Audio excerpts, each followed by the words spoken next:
তো আজকে যাচ্ছি আমরা রাধামণির হাট। তো হাটটা হয় বুধবার আর শনিবার সকালবেলা। তো আমাদের বেড়াতে অনেক দেরি হয়ে গেছিল, তো নেমে গেলাম মেচেদা স্টেশনে গিয়ে। তো মেচেদা স্টেশনে নেমে মনে হলো আমরা ভুল করে খিরাই নেমে যাইনি তো। না, ঠিকই আছে, মেচেদাই নেমেছি। ওখান থেকে বাস ধরে সোজা চলে গেলাম রাধামণি।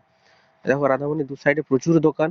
তো আমাদের যেতে বেলা হওয়ার জন্য ভিড় কমই ছিল, দোকান বন্ধ হওয়ার মুখে ছিল। তো দেখো এই প্যান্টগুলো মাত্র 100 টাকা করে পাওয়া যায় এখানে। আর বাচ্চাদের ড্রেস মোটামুটি 80 টাকা থেকে শুরু। আর মেয়েদের বড় বড় ফ্রক, গ্রাউন্ড সব মাত্র 150 টাকা থেকে 250 টাকা থেকে শুরু। আর এই যে ব্ল্যাঙ্কেট গুলো দেখছো 6-7 এগুলো মাত্র ও 350 টাকা থেকে শুরু। আর এই যে পূজা হ্যান্ডলুমস লেখা আছে, এর ভিতরেই ঢুকে যেতে হবে। এর ভিতরে ঢুকে গেলে দেখো বন্ধুরা, একটা বড় বিল্ডিং আছে 3 তলা। সেই 3 তলার বিল্ডিং এ আপনি যা চাইবেন তাই পাবেন, A to Z সব পাওয়া যায়। সুতির ছাপা শাড়ি 110 টাকা থেকে শুরু। এই বড় বড় লেহেঙ্গা, যে দামি দামি স্টোন দেওয়া লেহেঙ্গা, এসব মাত্র 800 টাকা 700 টাকা থেকে শুরু হয়ে যাবে। গাঞ্জি বেনারসি মাত্র 750 টাকা থেকে শুরু হয়ে যাবে।